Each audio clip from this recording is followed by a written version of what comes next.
ЕСМ поднеле кривична пријава до финансиска полиција и до МВР против членови кои биле дел од претходните два управни надзорни одбори во Електрони, како и против високи функционери во претходната влада, поради серија одлуки поврзани со закупот на капацитет за газ во новиот терминал во Александрополис во Грција, со образложение дека истиот не може да се користи. Ова беше истакнато на денешниот брифинг во енергетика на кој присуствуваа директорите на ЕСМ, МЕПСО и МЕМО, но дали оваа пријава ќе биде прифатена ќе се знае во следниот период. Согласно член 353 од Кривичниот законник, тие несовесно постапувале и не ги штителе интересите на компанијата и на државата, и досегашната штета изнесува над 5 милиони евра.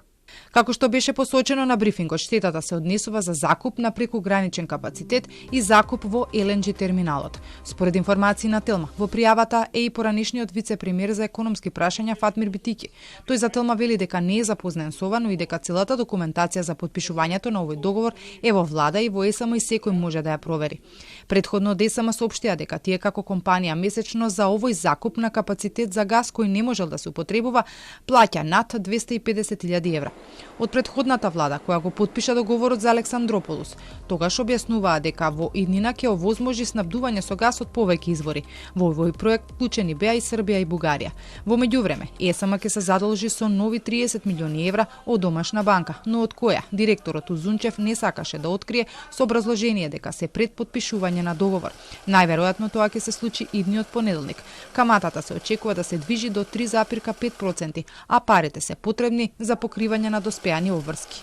Лани Електрони се задолжи за 82 милиони евра, исто на домашен пазар, и овие пари се речиси целосно искористени. Неделава треба да се донесе и нова цена на струјата за домакинствата, која сега изнесува 62 евра за мегават час. Пресметките се доставени и најверојатно нема да има промени. И покрај ваквите задолжувања, помалку произведената струја во првиот квартал и разликата во цена по која ЕСМ ја продава струјата за домакинствата и онаа по која ја произведува, очекувањата во Електрони се дека годинава ќе се заврши со позитивна нула. И 1 цент добивка ако оствариме, тоа ќе биде добро.